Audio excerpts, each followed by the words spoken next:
let me introduce our next panelist, Professor James Tabor. Is chair of the Department of Religious Studies at the University of North Carolina at Charlotte, where he has been since 1989.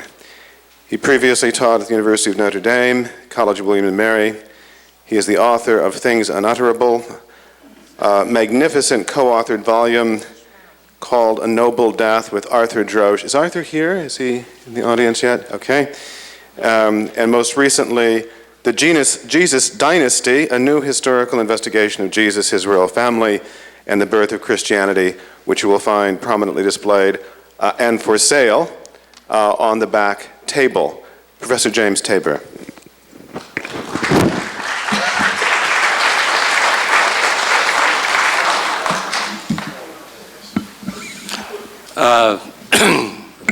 Thank you, Joe. Is the sound okay? Yeah, fine. As you can see from the program, my title is Standing in the Shadow of Schweitzer, What Can We Say About an Apocalyptic Jesus? My particular paper is not debating the question of was there an apocalyptic Jesus, which we certainly could discuss, and we've got Dom Crossan here to help us with that. But actually, given Schweitzer's view, which I largely share, what are some conclusions one could draw about that particular view of Jesus? You might call it the relevance of apocalyptic as we sit here today in the 21st century. Last April 2006, I published a popular trade book titled The Jesus Dynasty, dealing with Jesus, his family, let's call them James and the boys, and the birth of Christianity. The book summarizes for a non-specialist audience my take at age 60 on the historical figure of Jesus based on my 40 years of academic study. In style, it is indeed very much of an unfolding personal testimony of my own quest. The dedication of the book reads as follows: Ad Memoriam Albert Schweitzer, 1875 to 1965, missionary, philosopher, historian extraordinaire, in whose shadow we all stand. Albert Schweitzer's influential work, which he called in German von Reimar zu Rede, and you just heard about those two figures, was published in 1906, just 100 years earlier than my book. No connection, of course. The better known and brilliantly titled English edition, The Quest for the Historical Jesus, came out in 1910. It is from the phrasing of this dedication in my book that I drew the title of this paper. I could have never imagined nor anticipated the storm of attention and controversy that my book generated in April of 2006. Covers of national magazines in Europe and the US, features on ABC, 2020, Nightline, primetime TV specials in the UK, translations into 20 languages, US and European bestseller lists, and last but not least, a dismissive censor by Cardinal Egan last Easter Sunday morning to a standing room only crowd at St. Pat's Cathedral in New York. My publisher was quite thrilled, you could imagine. The many thousands of emails and letters I've received from readers over the past 9 months, mostly from the US, but increasingly from all over the world, have given me a selective but representative glimpse at the varied ways in which a historical critical view of Jesus, such as the one I present, play in the wider public arena. It's almost like an unscientific poll, my email coming in every day. Although I knew the book would be controversial, I tried hard to find a voice and a tone that would invite participation in our common enterprise as historians, rather than one that would deliberately provoke or stir rancor. Yet I wanted to be very clear with my readers about my presuppositions as an historian and some of the resulting conclusions that would obviously prove to be unsettling to many. For example, that Jesus had a human father, likely not Joseph, that Mary or Miriam, his mother, was a Jewish mother of at least 7 children, that Jesus invested his life and death in a failed apocalyptic hope, that corpses don't rise from the dead or ascend to heaven, that Jesus' brother James, not Peter or Paul, took charge of things following his death, and that almost everything the book of Acts tells us about the first 20 years of the movement can be called into question. And finally, that Paul, not Jesus, is more properly seen to be the founder of Christianity. I've read Schweitzer's work a half dozen times over the years, but recently, in preparation for this paper, I read back through my Macmillan 1955 edition again. So there it is, the original English in the US came out in 55. I closed the book with the refreshing awe and respect for the sharp and keen insights Schweitzer expressed in 1906, 100 years ago. We've come a long way since Schweitzer in the study of Christian origins, but there's another sense in which we've been dotting the I's and crossing the T's of many of his major insights. His critical method of dealing with sources strikes us as somewhat arbitrary and outdated. Adela mentioned how he just jumped into Matthew 10 and quotes, "You will not have gone over all the cities of Israel till the Son of Man be come," and just decided, hey, he probably said that. And as Dom said last night, you got to have a way of deciding what he probably said in terms of method. So we could question that. He had no Dead Sea Scrolls, no complete editions of the Pseudepigrapha, no Nag Hammadi texts, and shared none of our more sophisticated and nuanced understandings of the diverse forms of Judaism in the wider context of the ancient Greco-Roman Mediterranean world. Yet instinctively, he seems, in my view at least, to be, to quote Bob Dylan, right on target, so direct. When it comes to understanding the historical nature of Jesus as a man of his time, I have in mind here not only the very sparse treatment of his views on Jesus at the end of the quest. Actually, if you ever read the quest, when he gets to his views, it's just a few pages at the end, and he really doesn't fully expound them.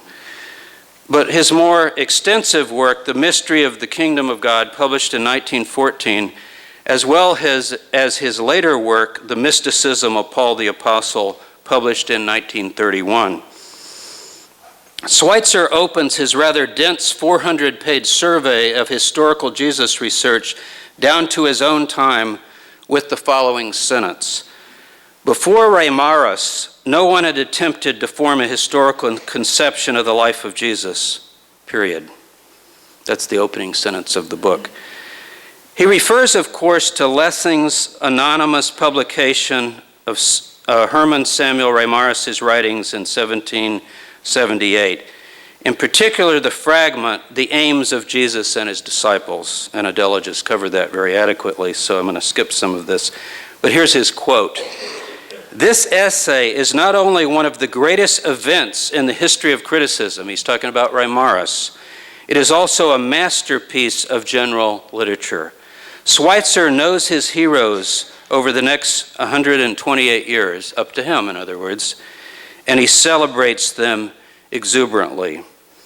He focuses on what he calls three great alternatives that historical research on Jesus had to meet. The first he calls the purely historical or the purely supernatural. This he considers decisively settled by Strauss in his first Life of Jesus published in 1835. The second had to do with determining the priority of Mark and the synoptic tradition over John's Gospel, which he sees as satisfactorily worked out by the Tübingen School and Holtzmann. And finally, most important for him, what he calls the eschatological question.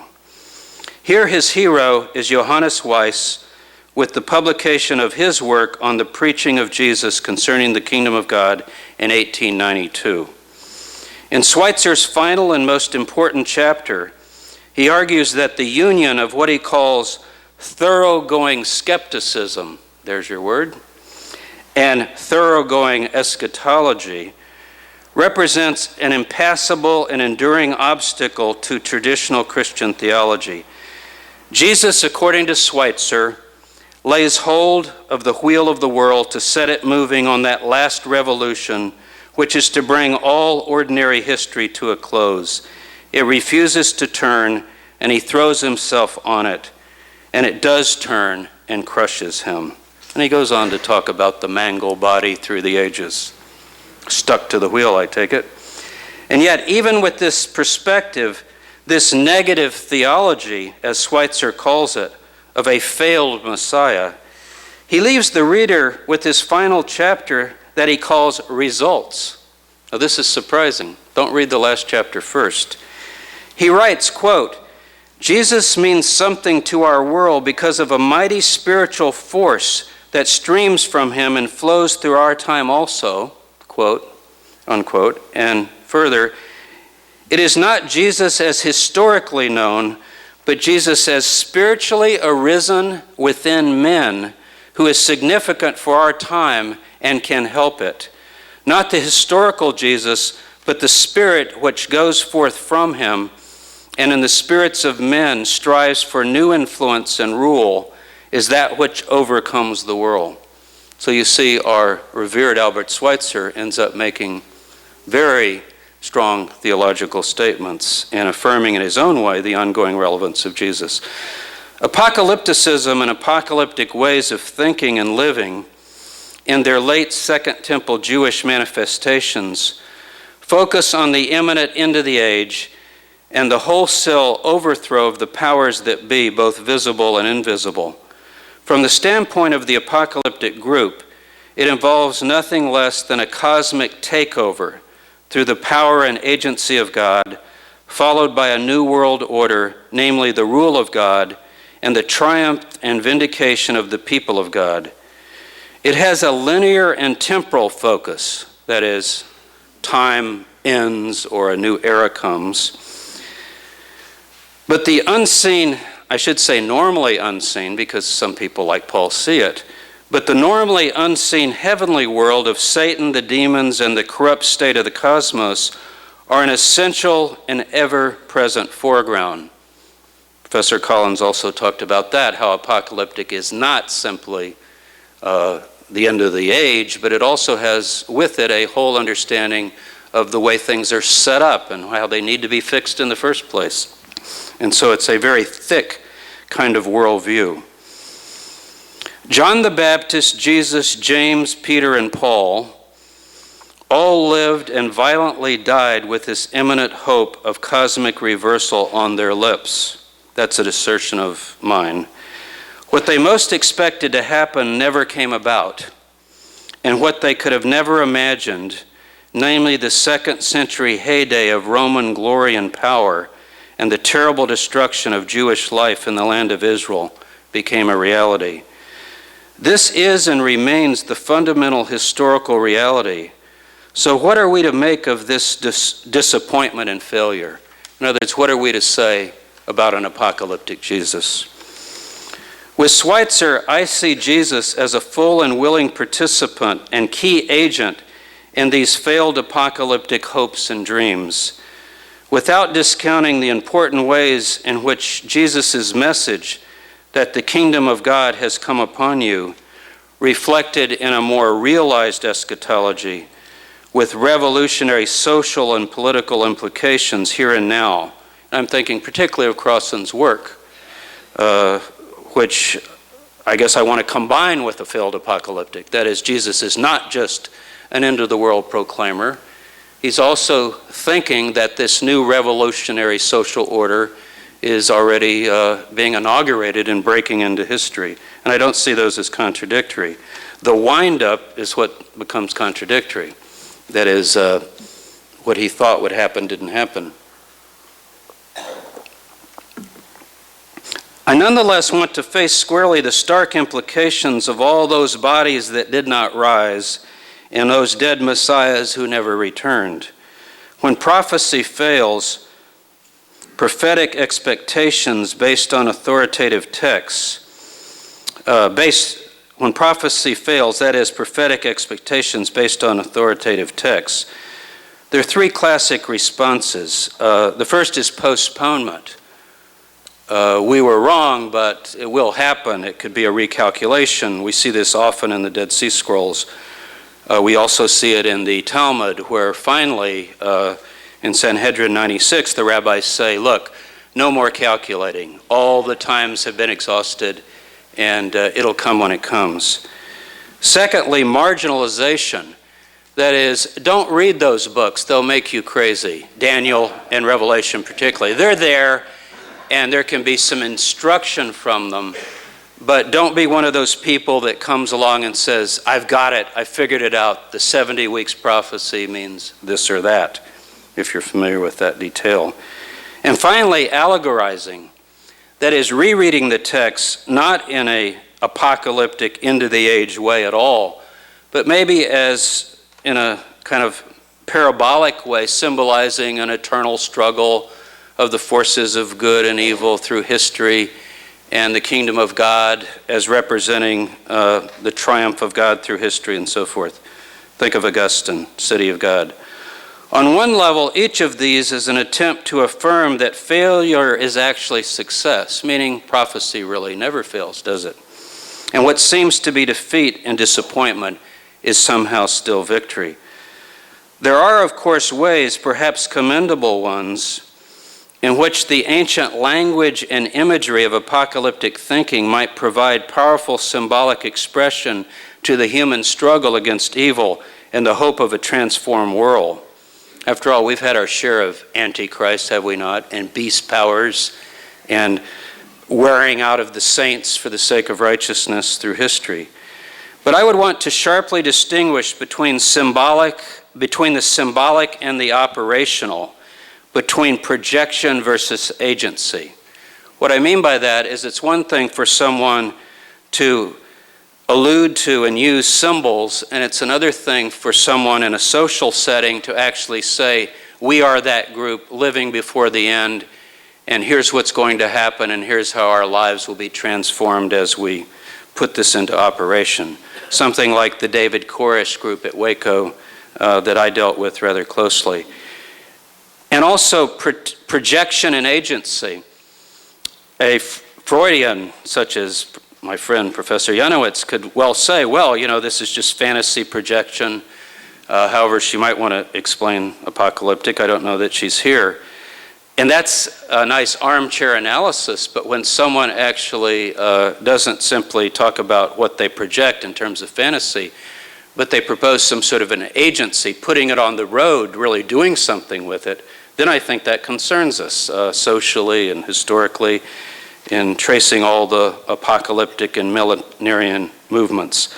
All bona fide apocalyptic movements carry with them profound social and political implications, and more often than not, as Kathy Wessinger has reminded us, the millennium comes violently. You know, just as an aside, it's interesting, evangelical Christianity, which we often classify, particularly the dispensationalist Darbyite version of it, is very apocalyptic.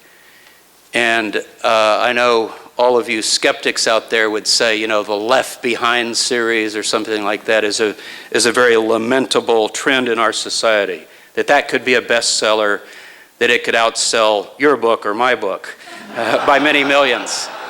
But on the other hand, think about it. The secret rapture is simply something you wait for, and it can come in a moment, in the twinkling of an eye at the last trump. And yet you can socially and politically go about voting for Bush and doing anything you want as you wait for the rapture, you see. So in a funny way, that particular version of apocalypticism is not causing people to cancel their life insurance, not fix their teeth, not get married, or in other ways disrupt their family and social lives. So in some ways it's safe. On the other hand, there's a part of it, I think, that Wessinger and I and others have written about that is not so safe, and that is the support of Zionism and the rebuilding of the state of Israel with the notion that it's a fulfillment of prophecy, and then presidents of the United States who read those texts and even make statements about how, well, of course, we know that this or that is going to happen because it's all predicted in Daniel or the book of Revelation. That is, I think, more troubling. The late Norman Perrin, my New Testament professor at the University of Chicago, used to tell us that there was one certain thing in this long history of Jewish and Christian apocalypticism, 100% failure rate. And he seemed to do that with a certain delight, because his view of Mark, of course, was very different than an apocalyptic view that I hold. H.H. Rowley published a collection of essays that he delivered in 1942 during the darkest days of World War II, titled The Relevance of Apocalyptic. Any of you know this book? It's quite a classic of its time. Rowley never discounted the symbolic power and potential theological meaning of apocalyptic symbols, but he offers at one point an astute observation. At the time, Hitler had taken most of Europe, and General Rommel had orders to march to Jerusalem, linking up with Arab allies to crush the Jews once and for all who'd returned to Zion. One could hardly imagine a better candidate for the beasts than Nazi Germany with its Führer. In both the United States and Britain, the Bible prophecy movement was having a heyday. And Rowley writes, 1942, when nobody knew how that war was going to come out, if you remember. Quote, "Yet where for more than 2,000 years a hope has proved illusory, we should beware of embracing it afresh. The writers of these books," and he's thinking particularly of the book of Daniel and Enoch and others, but mainly Daniel, "the writers of these books were mistaken in their hopes of imminent deliverance.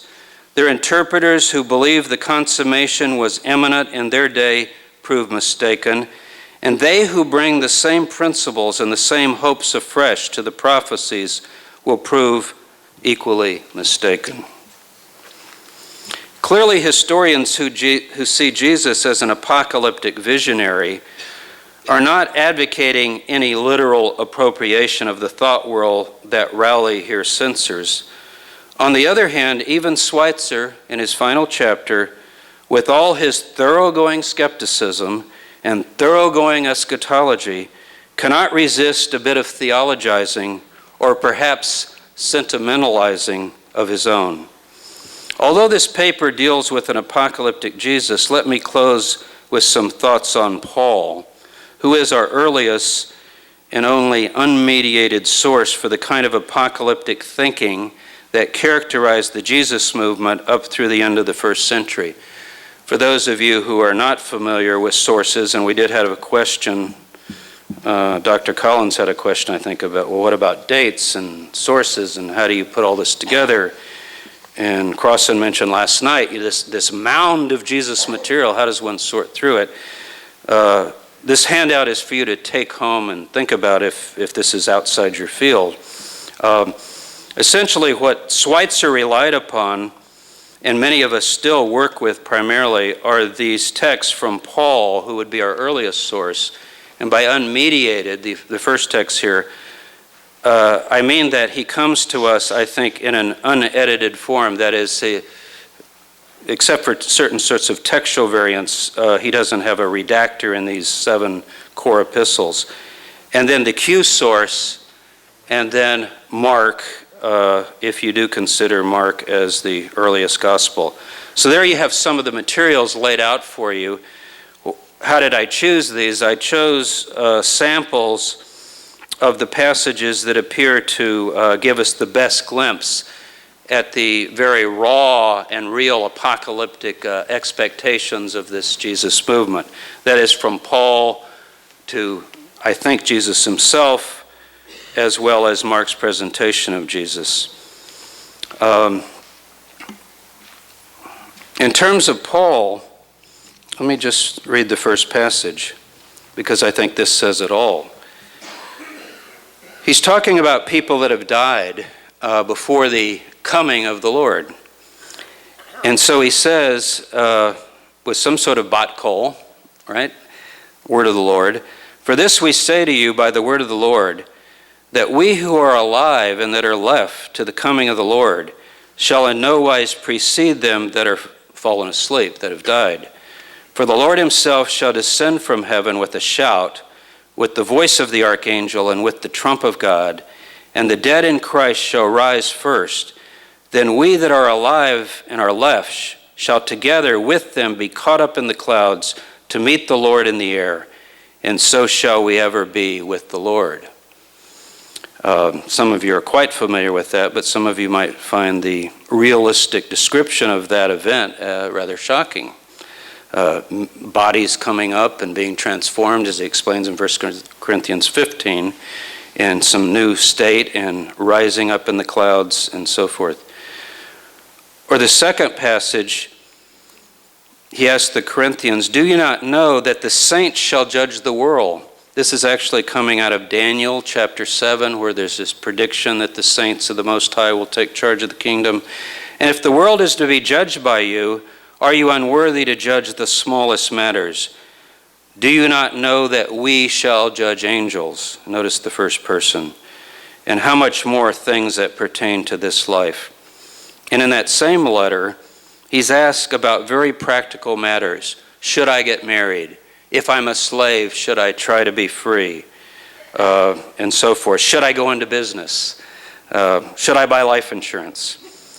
And what he says is, "I think, therefore, that this is good by reason of the impending distress." And what he's talking about is the single life, the celibate life.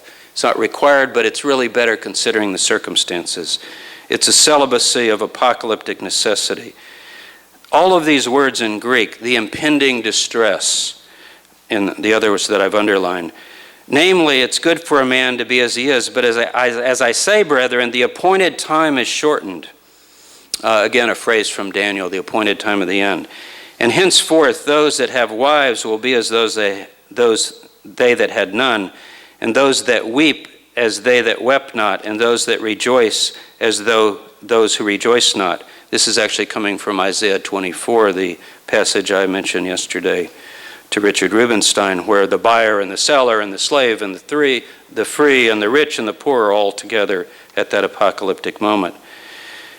And those that use the world, like you go into business, you make use of the things of the Roman Empire, will be as though not using it to the full. For the form of this world is passing away. And he uses the present tense. It's already beginning to unravel.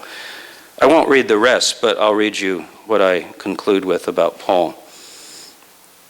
Broadly speaking, Paul represents a Hellenistic way of salvation, a particular scheme of apotheosis or immortalization that he sets within the parameters of late Second Temple Jewish apocalypticism. I call it cosmic takeover. He's essentially telling how his little group will be transformed at the coming of Jesus, and the dead and the living together will become very powerful, and the powers of the world will be overthrown. The broad contours of his religious experiences, epiphany, the reception of oracles, visions, the journey to heaven that he reports, secret revelations, these are all well known to us, especially from the Greek magical papyri, the Hermetic texts, and various forms of esoteric Judaisms of the period. If you add to that his specific expectations regarding his mission to the Gentiles, this is Romans 9 through 11, the part that theologians often skipped up until recent times, where he really tells his view of the future. The conversion of Israel, which he expected, of the Jews, and the imminent parousia, or return of Jesus as cosmic Lord. Add to that, in other words, add to these sort of common Hellenistic motifs of revelation, his specific notion of his mission and his role in this plan of salvation. And you have it, his own particular vision and version of that most general Hellenistic and human hope, escape from mortality and the cosmic transformation of the world. And yet it is those very apocalyptic particulars that make Paul really Paul. His was not a scheme of salvation for any place or for all time, although he has endured and been appropriated in many different ways over the centuries. From the standpoint of the history of Judaism, he belongs in those crucial years of hope and promise before the terrible days of August 70 AD, when many such dreams came to an end. And I'm talking about the Roman destruction of Jerusalem in particular. For Paul, the appointed time of the end had indeed drawn very near. How near it is difficult to say. But he wrote those words in the early 50s. If he, like others in the movement before 70, expected the fulfillment of texts like Daniel 11 with the desolating sacrilege set up in the temple at Jerusalem, then the events such as the Emperor Gaius' attempt to have his statue placed there in 41, or the outbreaks of revolt that Josephus records for us in the 60s, as well as Nero's persecution of the Christians in Rome, would have fired the apocalyptic speculations of the movement to a white-hot temperature. And we actually have a text on that, Mark 13. It's a chilling text to read. One verse of it is quoted on your sheet. This generation shall not pass till all these things are fulfilled. Apparently his plans to go to Spain never worked out due to his arrest under Nero. So his grand hope of bringing the bulk of Israel to accept Jesus as Messiah through his Gentile mission became more and more hopeless.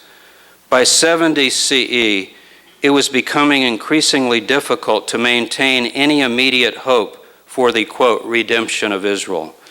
Others would pick up the pieces in various ways, but Paul was gone, and what emerged in his name, even in the short decades after 70 CE, was the beginning of a new and very different story. So how are we on time? Why don't you take 3 more minutes? Okay. Who has a 3-minute declaration to make? Or speech or question? Yes, sir. Hello? I think you're on. Yes, I am. You used the words, what he believed would happen didn't happen. Those passages where Jesus expresses belief in the imminence of the kingdom would seem quite embarrassing to the early church. Maybe you could comment on how that embarrassment might itself be good evidence that Jesus actually said those things. And maybe you could also comment on the other New Testament writers besides Paul.